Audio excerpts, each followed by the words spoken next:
loolu la ministre Aliou Sarr loolu la seen parents yi di xaar ci yéen jërëjëf waaye tamit suñuy possible c'est parce que dafa am aussi ay partenaires yoo xam te ni nangu nañu tey ñëw ci biir Diobass nangu nañu tey ñëw ci biir Notto jàppale le ministre Aliou Sarr jàppale le maire de Notto Diobass waaye mu lim ci quelque rek centre de formation bi nekk Diamniadio centre de formation bii ngeen gis ñu teg lii tey war a tàggat xale yi ci bâtiment war a tàggat xale yi ci travaux publics war a tabal xale yi ci maçonnerie war leen a tàggat ci carrelage war leen tàggat ci yeneen ak yeneen ñii amuñu seen fay yàlla suñu borom mi am seen fay yàlla leen fay ay dërëm fayu leen ndax li ngeen nar a tàggat ci xale yi wax rek fayu leen ndax li ngeen nar a tàggat ci xale yi mais suñu borom mi mën fay yàlla na jël fay bi yóbbu ko ci niveau mu fay leen dama nii tàccul leen ma waa Diamniadio yi mënoon nañu rek yónnee waaye directeur bi monsieur Patch mi ngi nii teew monsieur Patch ngi nii teew monsieur Patch ngi nii teew monsieur Guèye ngi nii teew ak ñeneen monsieur Mbaye ak collègue bi yëpp rek ñëpp teew nañu donc ñu ngi rafetlu seen teewaay di kontaan ci rot si di ngeen ñëw rot si tey si suufu Diobass mais di ngeen xam ni Diobass ak Notto moom fépp foo leen mën di demee di ngeen ko namm incha allah waaye loolu su possible tamit c'est parce que am na yeneen école yu teew yoo xamante ni dañ ciy jukki école nationale de formation en hôtellerie mu spécialisé aussi tourisme tamit représenté par monsieur Massali ici présent donc tey dinañ tàggat xale yi ci métier hôtellerie war leen a tàggat ci métier tourisme war leen tàggat ci métier yi mu àndal incha allah xale yi bu ñu fi jógee dinañ xam ni seen ëllëg dina gàcceel seen démb ndax xam-xam bi ñu fi jëlee macha allah.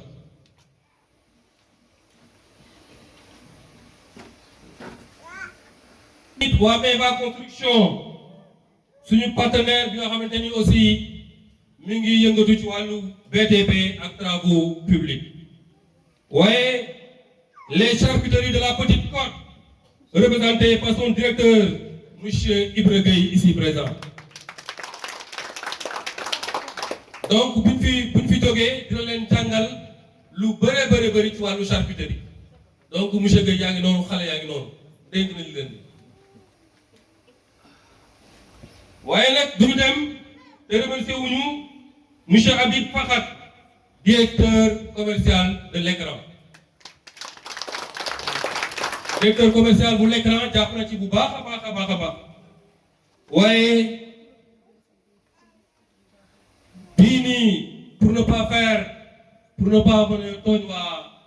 sama gars yi dama ne nii produit bii xale bu koy lekk di nga dëgër mag mu koy lekk di nga dëgër jigéen bu koy lekk doo am mujj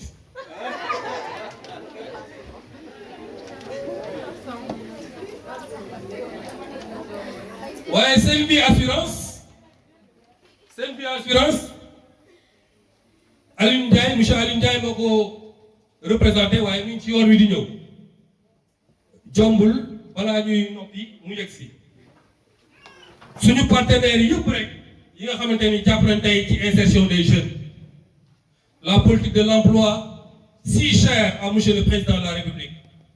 est en train de devenir une réalité dans le fief du ministre maire Aliou Sarr donc balaa ñuy dugg ci yeneen damay wax rek ni ku wal mburu tudd dëkk tey Aliou Sarr moo xewle incha allah dinañuy jox rek la coordonnatrice du programme madame Yacine ici présente mu placer un mot bu paree le chef de cabinet du ministre Aliou Sarr dina placer benn mot suñu paree ñu jox suñu partenaires yi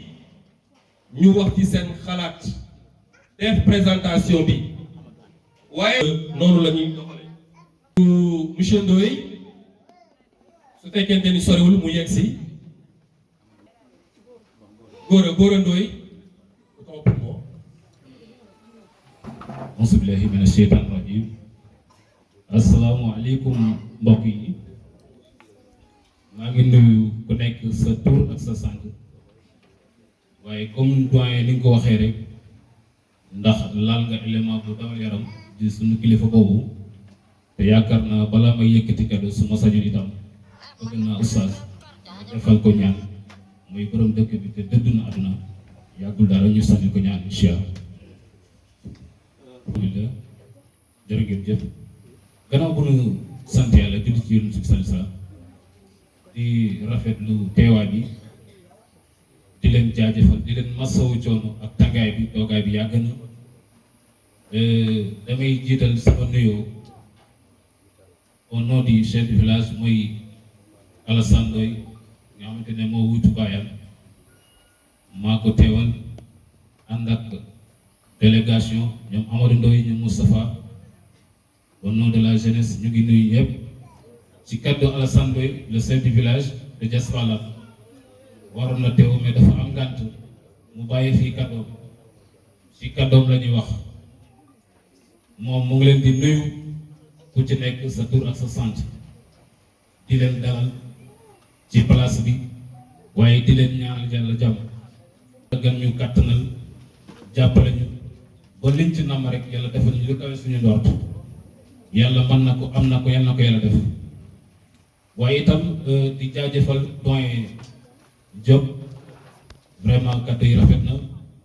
ak ñi mu àndal, parce que man dama am fierté am mbett itam dajeeg ñi mel ni ngeen, parce que du tey rek ndax relation bi yàgg na. vraiment dangaa jeexal wax bi, li ngeen fi liggéey ci pax bi surtout bërëb bi ngeen nekk macha allah. ñun dañu leen di ndamoo, dañ leen di tiitaroo, parce que dañoo am ay professeurs qualité. vraiment ñun ñaanal leen yàlla rek, ndax bi ngeen fi ñëwee ba léegi jig ngeen li ngeen fi liggéey bu mucc ay bu rafet macha allah.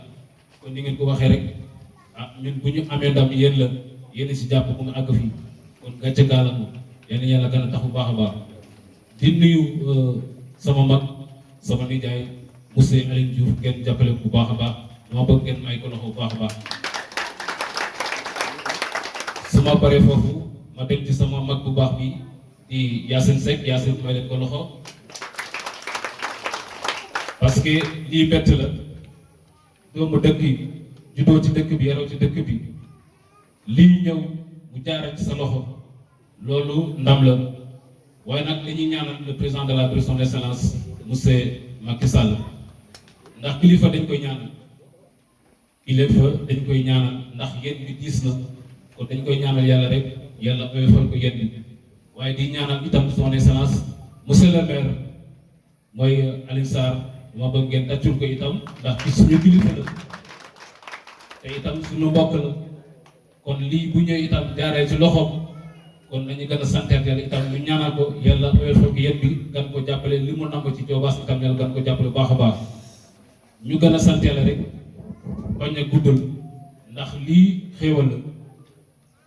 xéewal la, xëy na peut-être yàlla day def programme am tey la ko yàlla dogaloon ne lii na fi am. kon rek dañuy gàttal rek comme naaj bi tàng na. Yacine chef de village daal nee na kontaan na, daje bi kontaan na, parce que li ngeen woote loolu la jeunesse bi soxloon, li ngeen woote lii la Sénégal soxloon, li ngeen woote lii la Diobass soxloon, li ngeen woote lii la pax mi soxloon. vraiment manqué nañu, ndax boo xoolee ñaata jeunes ñooy chômé amuñu emploi, bëgg tëral seen waajur, bëgg jëriñ seen bopp. kon lii su ngeen ko indee ngeen taxawal ko rek, kon lii bett la, dañ koy rafetlu bu baax a baax. Yacine ñu ngi leen di jaajëfal bu baax a baax, dina xam ne itam ñu ngi seen ginnaaw, ñu ñaan yàlla itam lépp luñ ci sumb rek, lépp luñ ci ndam rek yàlla defal luñ ci ndam.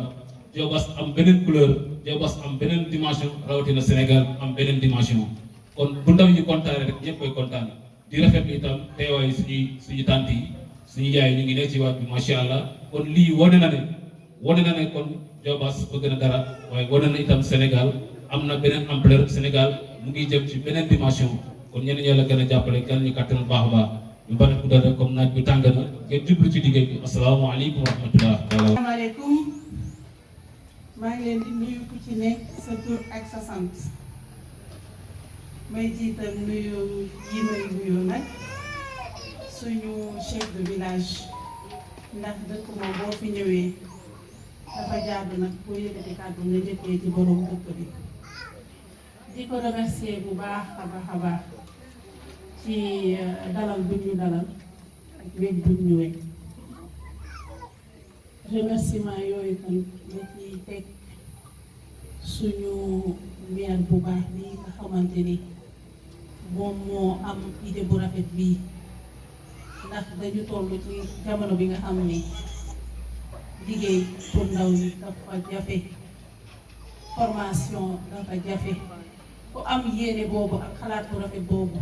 def ci sa pas-pas sa kéemtu lay kàttan nga xalaat ni seen ndaw danga leen war a jàppale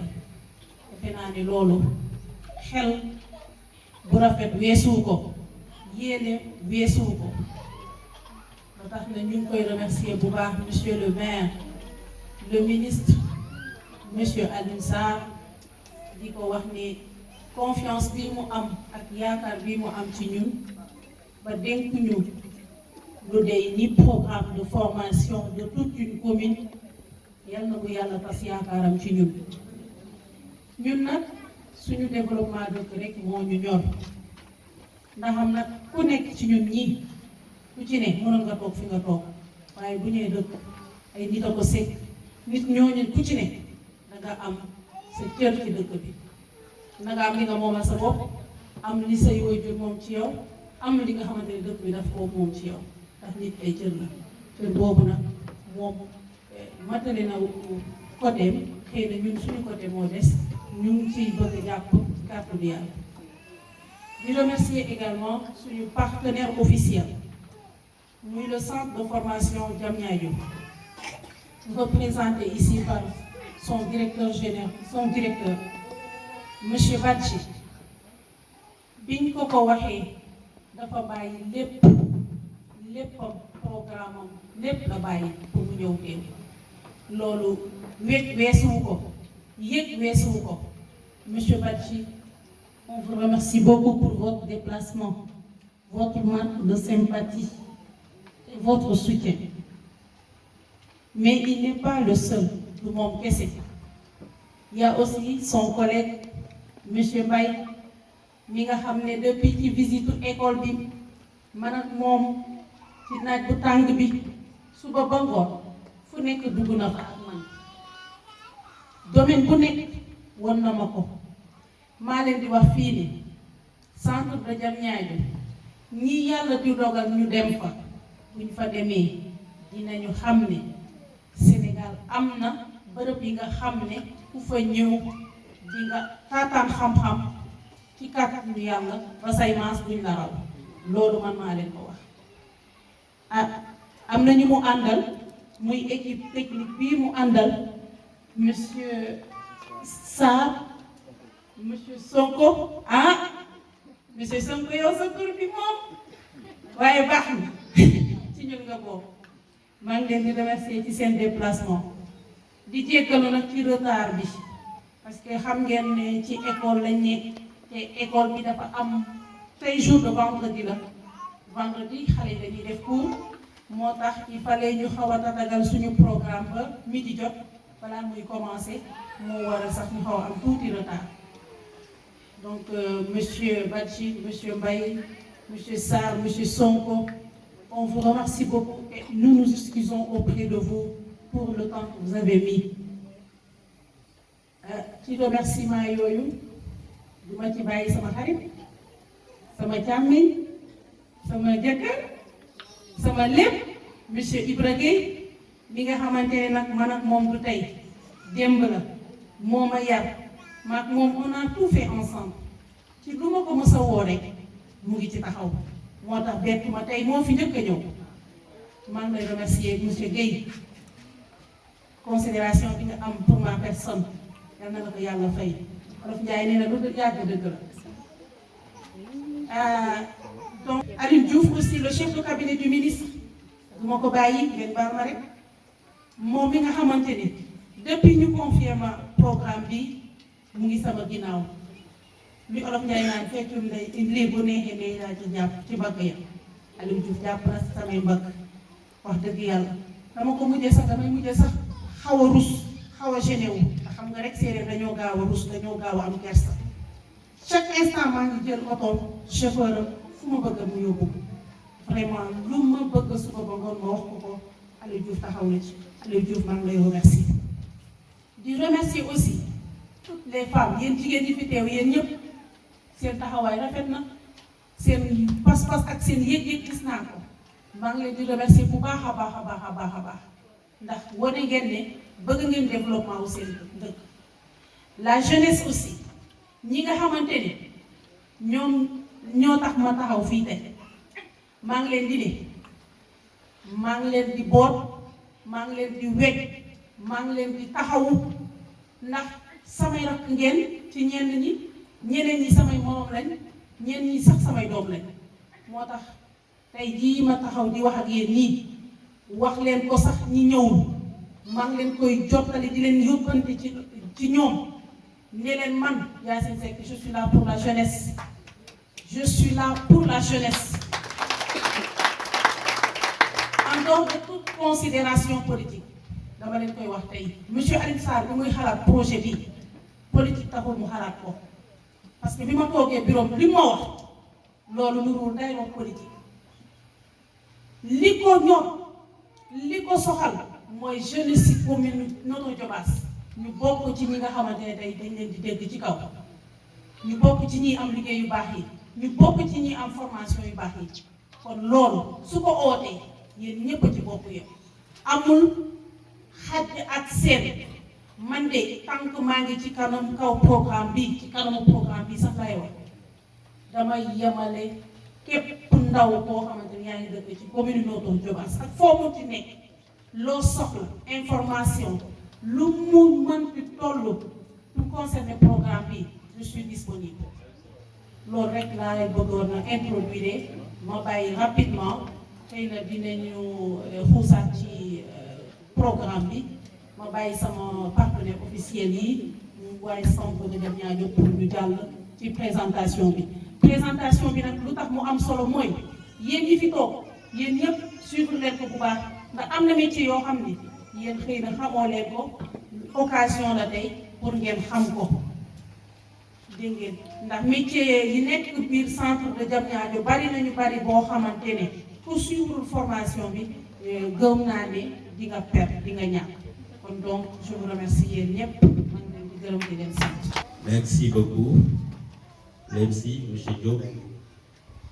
maître de cérémonie. xam naa du ma guddal parce que defar naaj lu waral ñu naaj bi commencé nag Yacine ñëw na ci loolu c'était normal ndax des jours ouvrables la il fallait que ñu bàyyi ba mu di doog a commencé di nuyu ñëpp képp ku fi toog ñu ngi lay nuyu fekk la fi nga toog di la nuyu sa tur ak sa sant ñi ñëwul tamit amoon yéen ñëw te am ngànt tamit ñu ngi leen di nuyu di leen naan tamit bunt bi ubbeeku na pour ñoom saa yu ñu amee temps rek di nuyu le chef de village d'abord ndax moom moo fi kilifa mooy borom dëkk bi bu nangu woon bu bañoon lii am fi tey du fi am buñ ko waxoon mu ni déet mënu fi am duñ ci teg baat dañu respecté kàddu ko lu njig jaaga moom la ndoy ne nii bu baax a baax ci dalal bi di nuyu di jaajëfal aussi principal Sarr ne nekk fii moom it bu ndoy bëggoon moom tamit mu bañ sama école doon ko fi def tamit dañu uti fenn rek fi koy defee moo tax ñu koy nuyu di ko remercier ci acte de générosité boobu di nuyu tous les partenaires je m'associe au remerciement de Yacine mënuma ci ñëw benn par benn mais ñu ngi leen di nuyu di leen remercier ci taxawaay bi ci participation donc comme ni ñu ko annoncé dama fi nekkal monsieur le maire Aliou Sarr empêché parce que actuellement nekkul Sénégal dafa voyager mu ne ma dangay dem nga teewal ma fa nga joxe fa sama kàddu kon kàddu bi may wax ni kàddoom la kàddu gi kàddu nuyoo la parce que nee na population Diobass yëpp nu mu toll et plus particulièrement population Bargny population la ñu ngi leen di nuyu bu baax a baax di leen remercier di leen jaajëfal nee na li ko daloon fan yi passé mu nekk tiis nee na yéen ñëpp gis na seen taxawaay te ñëpp ñëw ngeen ñaan ngeen ñi ñëwul sax seen ñaan yegg si naag seen yéene kon mi ngi leen di jaajëfal bu baax a baax ndax yàlla dafa def wajuram bu jigéen ne la woon temps yee passé ñi ko xamul woon seen taxawaay yëpp yëg na ko dégg na lii nag moom moo ko soxee ni ko Yacine waxee yàgg na ko xalaat yàgg nañ ci waxtaan mais bu Yacine yegg see rek Yacine tamit mu nekk sama sœur ma yàgg liggéey ak moom bu tey bokk nañu ay dossiers yu tàng ñu génne ci kon yaakaar naa lii war ñu mën a tënk monsieur le maire bu mu amee yéene bi yàgg nañ ci wax sax boobu Yacine ñëwagul mais bu Yacine ñëwee mu gis engagement ak nu mu farlu ci jeunesse bi ma ne ma non Aliou xam naa dossier bi dama ko jox Yacine mu géré ko su ko defee nga accompagner ko ci ñu jox jël lépp teg ko ci loxoom booba léegi nag mu nekk ci di ko élaborer ku dégg ba dégg ñi di déggante ba yàlla dogal lii tey moo am kon ginnaaw monsieur le maire moom aussi gàcce gaalam dama ko féliciter dama koy encourager parce que xam naa ko c'est ma petite sœur xam naa lu mu mën dama koy encourager mu gën a continuer ci yoon bi nga xamante ne yoon bu wax na te mu jël ko monsieur le maire nag lu mu ci jublu lenn rek dafa ne comme njaboot gi njabootam la actuellement au Sénégal jigéen ñi ak ndaw ñi ñoo yore économie Sénégal jeunes yi actuellement au Sénégal ils sont 10 millions entre 18 et 35 ans ci 10 millions yooyu yëpp ñi ci gën a bëri amuñu formation même ñi ci am sax niveau scolaire des fois ñu manqué formation technique et professionnelle qualification mu tombé tamit avec programme chef de l'État sur le programme d'urgence sur l'employabilité et l'emploi des jeunes dafa tombé rek parce que yaa xam ne bu ñu commencé réfléchir ci lii programme état boobu ñëwul woon programme yi si nag moo tombé kon ñu war a ko mën a jëf encore war ko mën a bari mu ne au niveau de la localité réalité boobu am au niveau national masse critique des jeunes boobu et de femmes moo amat au niveau local te ñooñu war leen mën a bàyyi noonu duñ leen former parce que bu ñu leen formé wu fekkee c'est des jeunes finalement day nekk benn bombe sociale boo xam ne du ñu xam dañ lay éclater jigéen ñi tamit xam ne ñoo yor kër yi il faut que suñu qualifier leen ñu am ci lu ñu mën a jàpp mu nekk ay formation qualifiante xam ne dañ ci mën a liggéey yor ci seen bopp mu ne dama bëgg au niveau de Diobass zone bu nekk ñun lu ñu def fii tey dañ ko fay def programme bi dafa commencé fii tey ci zone bu Bargny bu ñu paree ci zone bu Bargny dinañ dem zone centre def ko fa nañ dem côté zone bu Sange boobu def ko fa nañ dem sax ba zone est bu nekk fale au fond ay côté Nafa def le même programme kon lii day am maillage sur tout le territoire de Diobass bu ñu paree ci loolu tamit actuellement le même programme dafay am à Dakar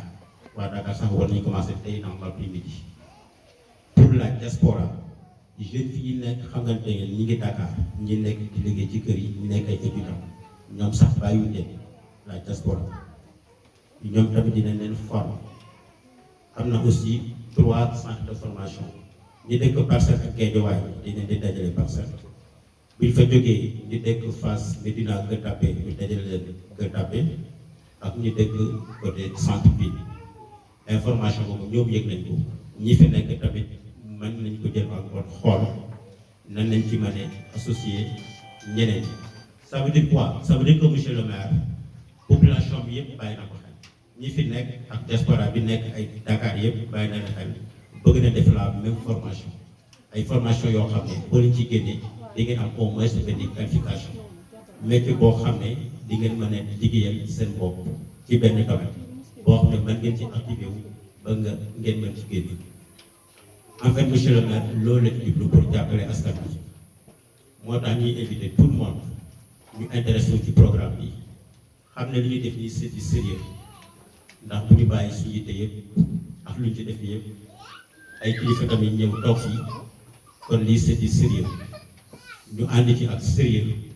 ñu ànd ci ak rigueur suivre formation yi xam ne formation yi du pour ñun mais pour yéen la pour seen ëllëg la kon donc ñu ngi leen di ñaan monsieur le maire ñu ngi leen di ñaan ngeen teewee bu baax formation yi ngeen bàyyi ci xel su ko defee pour ne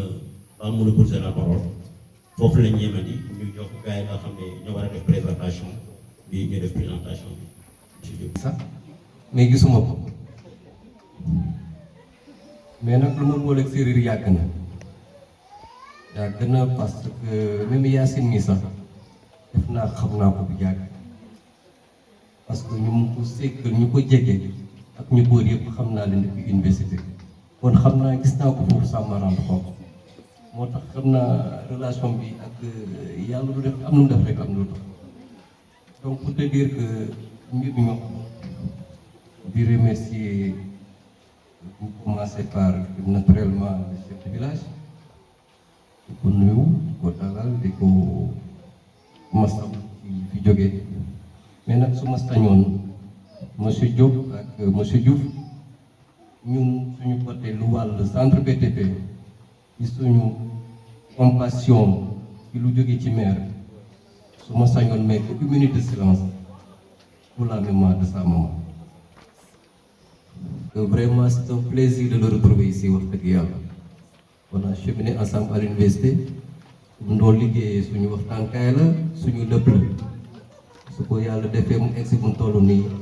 vraiment bettuma ci moom te yàlla na yàlla am lu raw sa jot wax dëgg yàlla ci li ngay liggéey te xam naa ne ci gën a waxtaan ay réseau yu bëri xam naa connexion dina gën a bëri bon di remercier également population bi mu ñëwee maanaam rek gis naa jigéen ñoo ci gën a farlu xam naa xëy na jigéen ñoo ëpp góor ñi waaw mais bref c'est on est toujours vraiment les dames sont devant des activités bon ñun centre BTP Diamniadio xëy na tam ci oui Yacine vous voulez parler xëy na mu gën a dugg ci xóot ci métier yi pour ngeen xam centre ba ñu ko tabax ay ñuy liggéey ci bâtiment yi xëy na peut-être xamoo leen entreprise yi defar tali yi entreprise tabax immeuble yeeg étage yi ñu nekk Sénégal patronat mi ngi dégg ñoom Mansour Kama ak ñoom di añ ñoom ñoo toog xalaat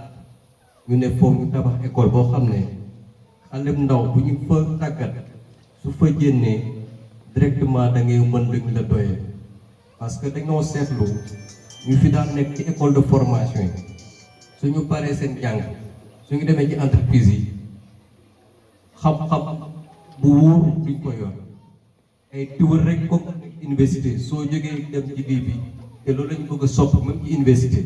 y a tellement de théorie te soo demee ci entreprise yi da ngay am problème parce que amoo des connaissances pratiques sant ko nag loolu moo ko tax a jóg loo xam ne ku fa tàggat dañ lay jox ci condition yoo xam ne nga mel ne ku nekk ci entreprise parce que ñëpp ñu fa nekk dañu ci yëngu ñëpp ci entreprise dañu jógee kii mu lay wax ni ci entreprise la nekkoon amoon ay chantier amoon ay travaux di liggéey ay chantier yu bëree yu mag yoo xam ne mar day taali ñu jëlee ko fa indi ko ci centre bi pour mu jàngale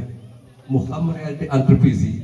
xam luñ fa nekk là-dessus te noonu la mel ci anam yëpp bàcc yëpp lu jëm ci formation yoo xam ne sànq ci kanamee dañ ci dugg pour xool luñ fay jàngalee ak noo fay duggee ak soo fa génnee looy am loo mën a am comme carrière ci formation bi dama ci guddal moom day. man day bëggoon naa tey nekk ci diwaan bi nga xamante ni moom la Alioune Sarr jiite ndax lii mu def tey yombul li mu def lu jafe la li mu def lu sérieux la ministre maire ñu xam limitu maire ni mu toll xam ay moyens ni mu toll mu góorgóorlu ba daje mu bu mel nii mu def ko fas yéenee dàq ndóol ci dëkk bi fas yéenee dàq chômage ci dëkk bi fas yéenee jigéen bu nekk laxasaayu mënal boppam góor gu nekk laxasaayu mënal boppam ndaw lu nekk laxasaayu mënal boppam loolu dul yomb tàccu leen le ministre Aliou Sarr c'est parce que dafa am ñu nekk ci ginnaawam moom rek mënul ndaxte prophète bi sallallahu alayhi wa sallam yàlla daf ko wax ni ko la chose est au-dessus de tes forces il faut que nga jël ko bokk ko ak ñëpp dama ni yëf yi nagul loof la kenn rek mënu ko yëkkati Aliou Sarr bu possible bu loolu possible si moom c'est parce que dafa am ñu nekk ci ginnaawam ñooñu nekk ci ginnaawam ñi dañ ci lim rek jukki ci quelque mënuñu wax te duñu wax tey la coordinatrice de ce programme là muy Yacine mi teew ma ni ngeen may ko loxo waaye dama ni loolu tamit su possible c'est parce que si ginnaaw Aliou Sarr dañoo am chef de cabinet bu brave bu mën a liggéey bu taxaw dëkkam muy sama waa ji nekk sama ndijoor Alioune Diouf dama ni waaye loolu su possible c'est parce que fii tamit dafay am ay répondants yi mooy yéen ñi toog tàccu leen seen bopp xëy na waaye bu ñu taamoo bi c'est parce que école bi aussi dafa am lu mu représenté principal bi dafay liggéey boo xam te ne liggéey bu mucc ayib la muy monsieur Sarr neewu fi waaye moom day kontaan di glorifié wu ci tudd gi mu tudd sax moom tamit Aliou Sarr donc tamit tàccul leen ma ko bu baax a baax principal boobu tey monsieur Thiam moo ko fi représenté ak monsieur Guissé ñu ngi nii ci kanam tey wuñu bàyyiwuñu ne ci xale yi suba ngoon di leen jàngal di leen jubbanti di leen jubal di leen teg ci yoon tàccul ma sama gars yi. woote ci numéro bi ma communiqué numéro spot bi 33 30 76 834 01 83 mooy numéro spot bi balaa may fàtte sax sama gars yi dimbali leen ma liggéey dafa am xëy am wàcc 7 heures ngeen may yee téléphone dama wuy ba sama nopp bi dama am sax nopp bu metti ba minuit waaw minuit nag xanaa kay kuy woote téléphone ba minuit jot wala 20 heures nga war a arrêté xanaa man duma liggéey dama bàyyi sama activité nekk ci yéen ma wax leen ko dama bàyyi sama activité presque weer bii presque liggéeyuma lu nit xam maa ngi ci programme bi rien que pour la jeunesse yàlla moo tax may wax programme bi ça me prend du temps te demagul fenn kon xanaa man bu ma ci demee ba sori xanaa kon du ma lekkati du ma naanati waaye yéen a ko jar yéen a ma ko jaral ndax il faut ñu jàppale leen waaye ndimbal na fekk sa loxoy borom buñ la jàppalee ci lii nga jàppale sa bopp ci leneen il faut pas que ngeen xaar ñu defal leen lépp mënul nekk wax nag dafa yomb dégg nag moo gën a timide il faut nga am dégg-dégg pour nga dégg liñ la wax encore une fois jeunesse su Diobass je pense que c'est une jeunesse très dynamique très responsable xam lu ñu bëgg waaye duñu tàyyi mukk di leen ñaax leen nag taxul ñu xas leen ndax kenn mënul xas kenn ci ñun ñëpp ndax ñun ñëpp a bokk sa rakk bu juumee danga koy wax dafa am noo ko koy waxe waaye rakk bi tamit su juumee buñ ko waxee na ko nangu dama am lu ma gis léegi mu xew suñu waxee rek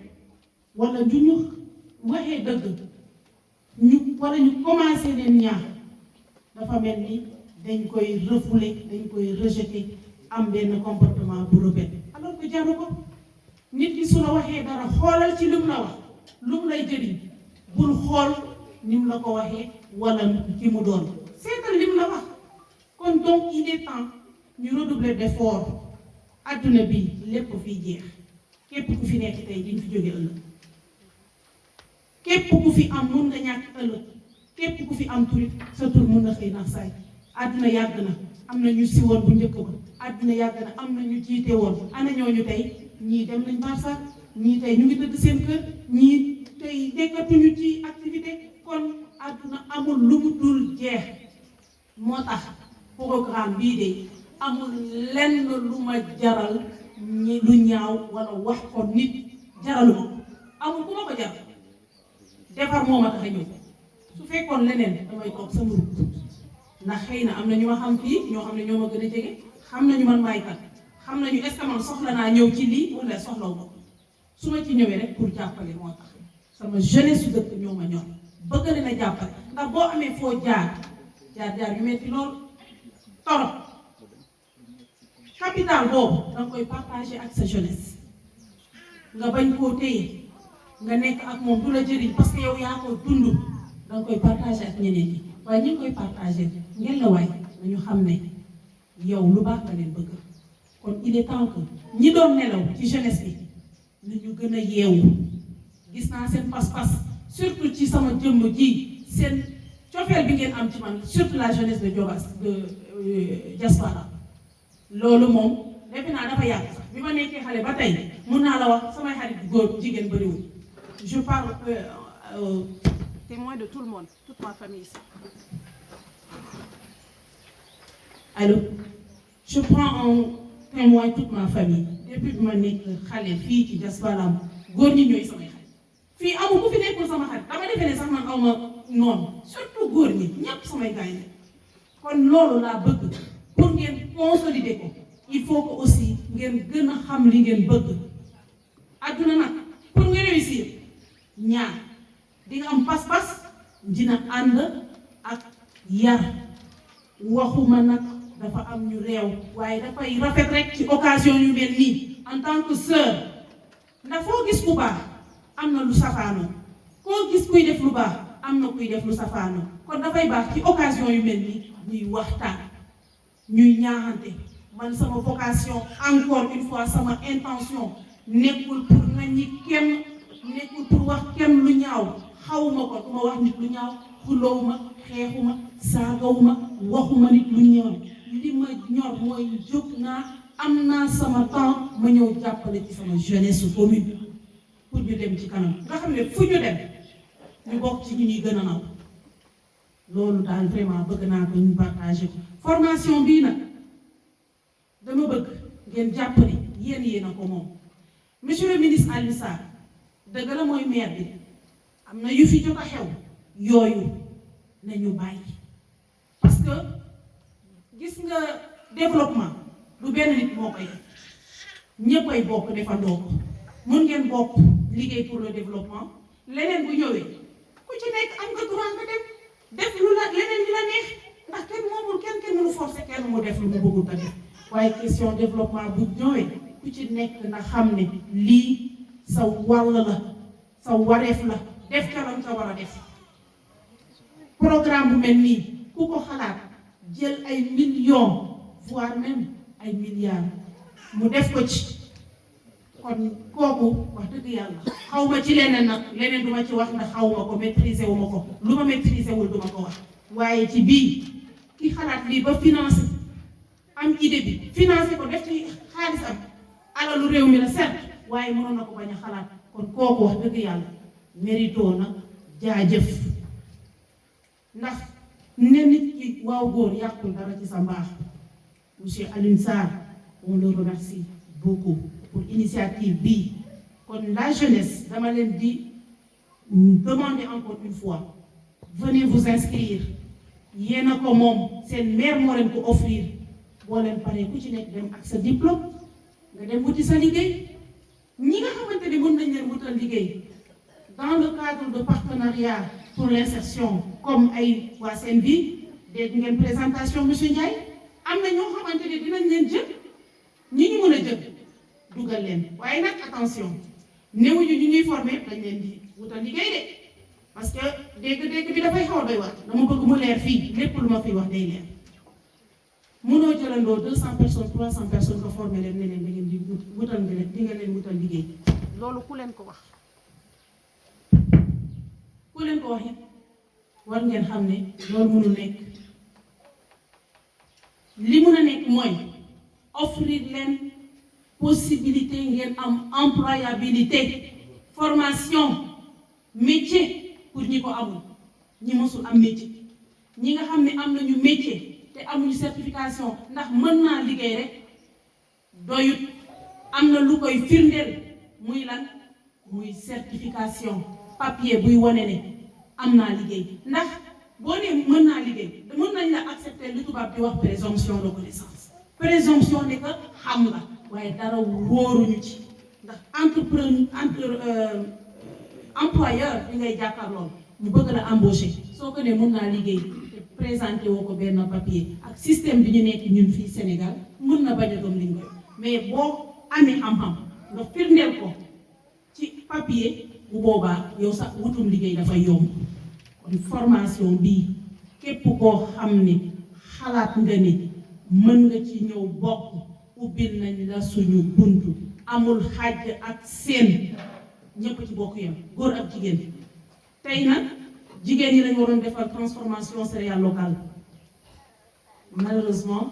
dafa yéex a comme ñuy enchaîner pour 3 jours ñooñu jox leen seen attestation lundi préparez-vous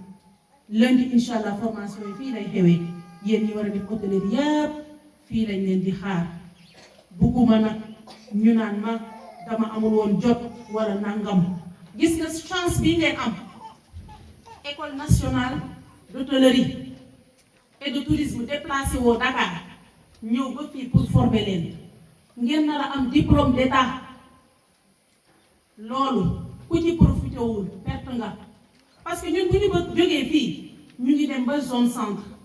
xam ngeen commune Notto Diobass dafa rëy 67 villages am na village yoo xamante ne sax da ngay judd xëy ba màgg ba xëy dee doo dégg tur yi tellement que la commune est vaste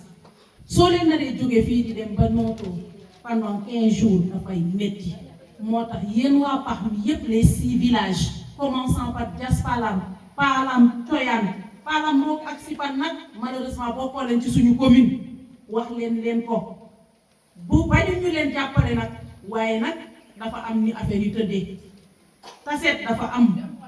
budget dafa am programme am Notto Diobass aussi dafa am programme am Notto Diobass moo ñu concerné fa la ñuy yem donte nag waa Sipan ak waa Palam Thioyane suñuy mbokk la ñun ñëpp benn lañu waaye malheureusement nag ci Notto Diobass lañ yem Palam Rock Palam Thioyane waa Diass Palam ma lim leen waa Ngolfagni waa Mbéla bii tout près waa Birbirane nag damay taxaw foofu ci ñoom man gis naa ne waa Birbirane ci inscription yi ñoo ci gën a am pas-pas man loolu laa gis waa Birbirane ñoo gën a am pas-pas sax waa Diass Palam fi nga xamante ne fa laa def parce que bi affaire bi amee rek ñoom ñëpp dañu inscrire sur une liste ak di envoyé ko loolu fi ngeen teg seen tànk foofu la ndax bu la nit di defal dara na nga xam ne yow it loolu ñu lay defal pour sa bopp la kon kooku waru la cay gën a farlu waa Ngolfagni xëy na ñoom information bi ni mu waroon a jàllewu fa noonu waaye maa ngi leen di wax waa Ngolfagni seen jeune fille nañu ñëw seen maire yi bëgg a def transformation céréale locale ñoom ñëpp woon nañ leen fii demain matin c'est pas trop tard ba tant que dimanche jotul ñu war a def céréale locale mën nañ ñëw ñu bëgg a def détergent mën nañ ñëw les jeunes filles de Thiéwo waa Thiéwo tamit j'ai un jeune très dynamique du nom de Gabriel xale bu mel noonu moom la waa Diobass gën a soxla am na pas-pas dynamique na depuis ma convoqué ko pour ma sollicité ko pour les inscriptions au niveau de Thiéwo def na Thiéwo ba dem defal ma Kisane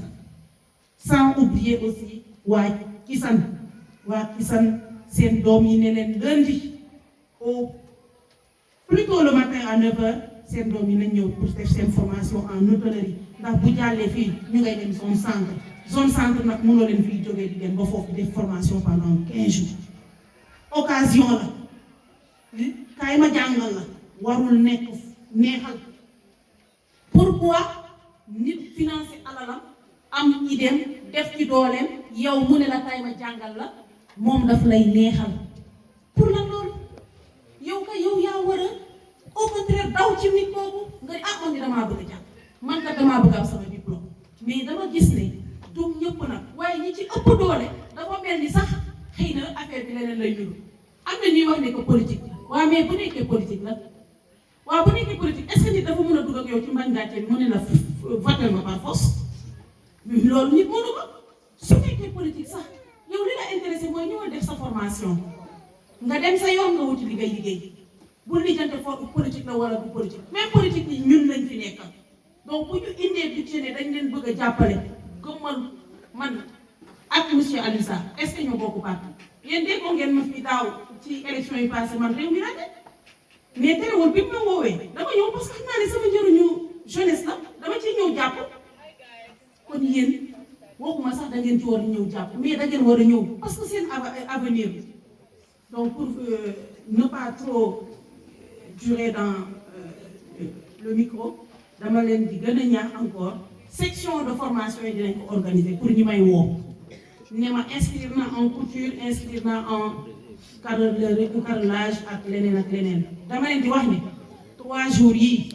dafa nekkoon juste pour transformation céréale locale lundi pour 15 jours pour la formation en restauration la restauration ñetti volet la cuisine pâtisserie ak service boobu organisé naa ko ba pare commencement bi rek moo des lundi ci kàttanu yàlla mais yeneen formation yi nga xamante ne moom lañu war a defee centre de Diamniadio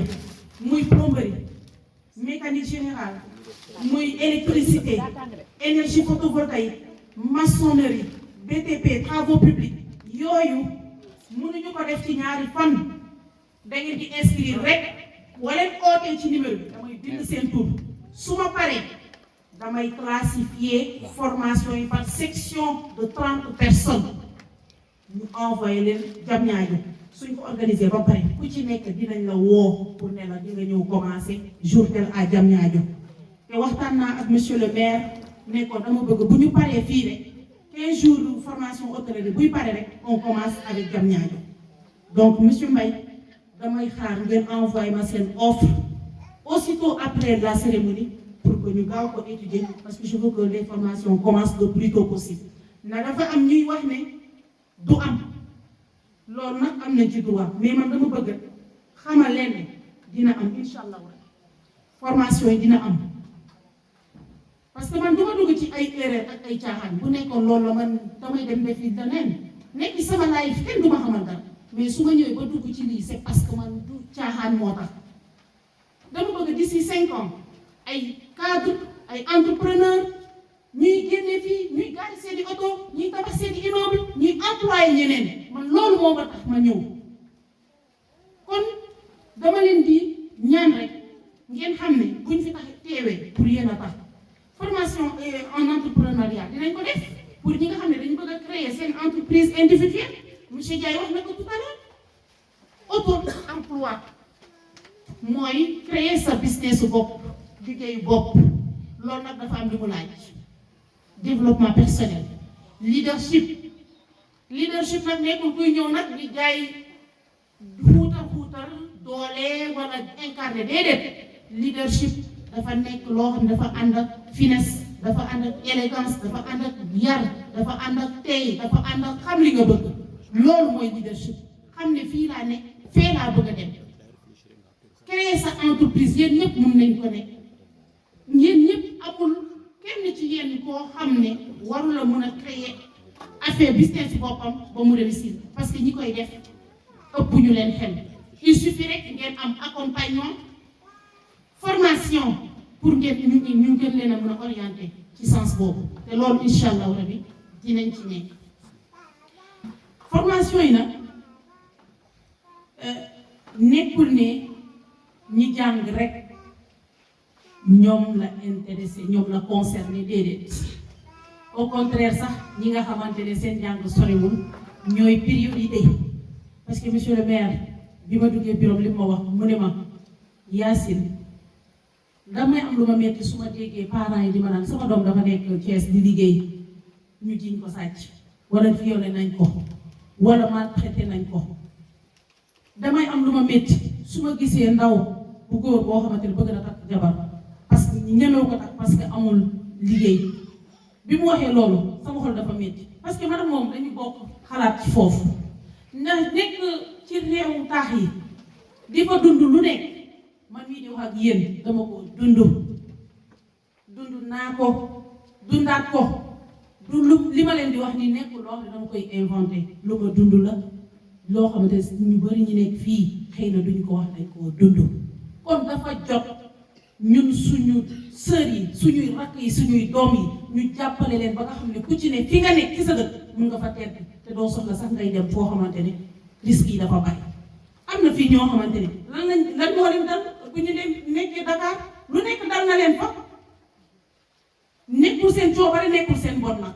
ma leen wax loolu du seen mbon ndax xale bu jigéen boo xamante ne xamagul àdduna xamagul lu xew nga yóbbu ko ci réew taa mu nekk fa ci jàmbur ñu koy liggéeyloo di ko teg yenn yi mun na def loo xamante ne du mbonam de kon il faut que aussi loolu ñu bàyyi ci xel xale jigéen ñi elles souffrent kon occasion la pour que formation yi ku ci nekk ñëw jël ci sa wàll nga dem wut looy def wa ilaa da ngay am liggéey ci entreprise nga nekk salarié wa ilaa da ngay créer sa business su bopp parce que pâtisserie cuisine ku ko def mën nga monter sa yëfu bopp cérémonie yi fii day bëri mariage yi ngénte yi dëj yi cérémonie yu mel nii politiciens yi des fois bu ñuy def ay tournée ak yooyu noonu cocktail yeeg yooyu yëpp di ngeen ko mun di gérer doo leen soxlaati dem ba Thiès wala feneen di ko fa wuti puya mun ngeen ko yéen ñi nga xam te ne bàyyi ngeen seen jàng wut leen formation professionnelle boo leen di def mun ngeen sax former GIE soo leen former GIE dinaa leen encadrer ñu defal leen formation en entrepreneuriat ngeen wut financement yi on a prévu ñu accompagner ñi nga xamante ne am nañu idée de projet ñu jàppale leen ñu def formation en entrepreneuriat ñu accompagner leen pour l'obtention du financement ndax dégg ngeen DER a ngi fi BND a ngi fi ANPEJ a ngi fi FONGIP a ngi fi et cetera yooyu yëpp ak relation monsieur le ministre ak man yenn relation yi nga xam ne yàlla may na ma ko mun nañu ci jàpp ba ñenn ñi am financement newuñu nag képp ku créer sa entreprise dina la jox financement muy leer ndax ñooñu aussi dañ leen fa teg pour liggéeyal Sénégal yépp du ñun kese il faut que nit ñi bàyyi foog ne bu nit nekkee fenn pour ñoom kese la wala buñ la xesee fal yow da nga falu pour ñoom déedéet buñ la falee dañ la fal pour yéen a leen fal dëgg la comme par exemple monsieur le ministre dañ ko fal mu nekk ministre mais dañ ko fal pour le Sénégal yépp pour yéen la aussi pour Sénégal aussi kon donc ñooñu ñu xamante dañuy dem ci ñoom pour solliciter leen ñu jàppale ñu ci ay financement pour suñuy ndaw yi dañu am ñoom it seen i nit ñoo xam dañ leen war a jàppale donte ñun ci lañ bokk kon bëgguma nit def projet financement bi yéex ñu ne ñu commencé wax ni waaw dañu ñëw fi wax ñu lii te defuñu ko déedéet ni ngeen koy foogee des fois réalité bi leneen lay nekk man de képp koo xam ne mun naa la jàppale te yàlla rek tax muy ci wutum financement ci wutum liggéey dama koy def ndax du ma toog fii di wax naan def naa lii def naa laa leneen lay nuru waaye monsieur Ndiaye mii sànq wax mun na ci wax dara ba may dugg ci biir Ndakaaru di génn di wutal ay nit liggéey man bi ma nekkee école multinationale des télécommunications ay nationalité étrangère ay africaine nationalité africaine 15 nationalités la ma futal ay nit stage ASECNA mënuma la wax nu mu toll ñoom ñëpp occasion dina jot ñi ci bëri bëggoon nañ ñëw sax témoigner ma ne leen c'est pas la peine parce que man li may def ma ko pour nit di ko wax dama ko doon def te yàlla tax dégg ngeen ay ñoo xamante ne dañuy dem mairie de Dakar ma leen di jàppale ñuy wut ay bourse prise en charge scolaire ak yeneen aéroport bi ba mu fi nekkee en 2004 ña ma fa wutaloon liggéey ba léegi ñu ngi fa toog di liggéey man capital boobu laa bëgg a apporter indi ko fii pour la jeunesse man sama bopp bu dee man rek kenn du ma dégg ndax nag waxuma ne nag référence la waxuma ne xool leen ci man encore une fois xëy na baaxuma xëy na jubuma xëy na duma référence waaye lenn xam naa ko fi ma jaar ba mun a toog di wax ak yéen ku fa jaar ña fa jaar ñu bari ñu ngi ci sët ya loolu mun naa ko wax fi ma jaar ñi fa jaar ñu bari takk nañ ban kon la vie c'est un combat yaa xam li nga bëgg ak fi nga bëgg a yegg day metti mais il faut nga gëm ko donc te yéen xam naa ne vous êtes capable ndax doomu séeréer nag wax dëgg yàlla xamee nañ leneen lu dul ñàkk jom moom lañ leen xamee te gis naa ne jom boobu mu ngi ci yéen li des rek mooy ñu accompagner leen accompagnement bi nag weesuwul lii ñu leen proposé kon ngal la ñëw leen ñu liggéey ci ensemble ku ci nekk gis ci sa bopp les filles surtout les filles gën leen a am pas-pas aussi gën leen a gëm seen bopp fii laa doon ñëw ci CM bii buñ koy door a créer ñu bëri fii samay étudiants élèves la ñu woon mën naa la wax ma dama leen doon encourager pour ñu def des séries scientifiques parce que man je suis scientifique ñi may encourager mooy def série scientifique mais gis naa ne yéen série scientifique yi sax da ngeen koy daw loolu nag du dara dul bëgg lu yomb na de nous sommes dans un monde des nouvelles technologies série scientifique yi ku ko deful néew ma nag doo am liggéey néew ma doo jàng waaye day metti pour nga def formation bu baax il faut ngeen ñeme ko les séries scientifiques sont dures waaye il faut ngeen gëm ko xale yooyu ñu bëri juste damay désolé bi ma déggee ne ñii changé nañ série et pourtant ils étaient très brillants des jeunes avec des moyens de 17-18 ici loolu bu mu ko doon def c'était pour les encourager mais malheureusement amul suivi malheureusement fait occasion yu mel ni amatul woon donc pour vous dire que sama teewaay fii c'est justifié lu ma yàgg bëgg la ci lu ma yàgg dox la kon bu demee ba tey bu monsieur le maire bu ma ko waxee dama ko ne man du ma nekkuma ci yii waaye dama ko ne bii dama ci bu nekkoon leneen du ma nangu waaye bii dama ciy nangu dama koy nangu ndax gëm naa ne war naa ci mën a apporter daal donc la jeunesse encore une fois ngir jottali ko vidéo yi na jàll partager leen audio yi partager leen vidéo yi seen moroom yi nekk ba Njuuxaan ñu nekk ba Ngolaar ñu nekk ba feneen mun cee jot pour ñu mun a inscrire yéen ñi inscrire yëpp incha allahu rabi dinañ leen organiser en formation en section ngeen dem Diamniadio bu leen xàddi bu leen yàkkam ci waaye ñi njëkk a ñëw la ñi njëkk a yóbbu 15 jours 30 jours 3 mois autant pour moi par 30 jeunes 30 yi ci ñëpp après ñëwaat kon nekkul da nga inscrire tey rek suba da ngay dem formation dama bëgg loolu mu leer dinañ leen organiser par section ngeen dem Diamniadio ngeen def seen formation wutal nañ leen appartement ba pare borom appartement yi mun naa ko sax woo téléphone ngeen dégg donc je vais m'en arrêter là vous avez des questions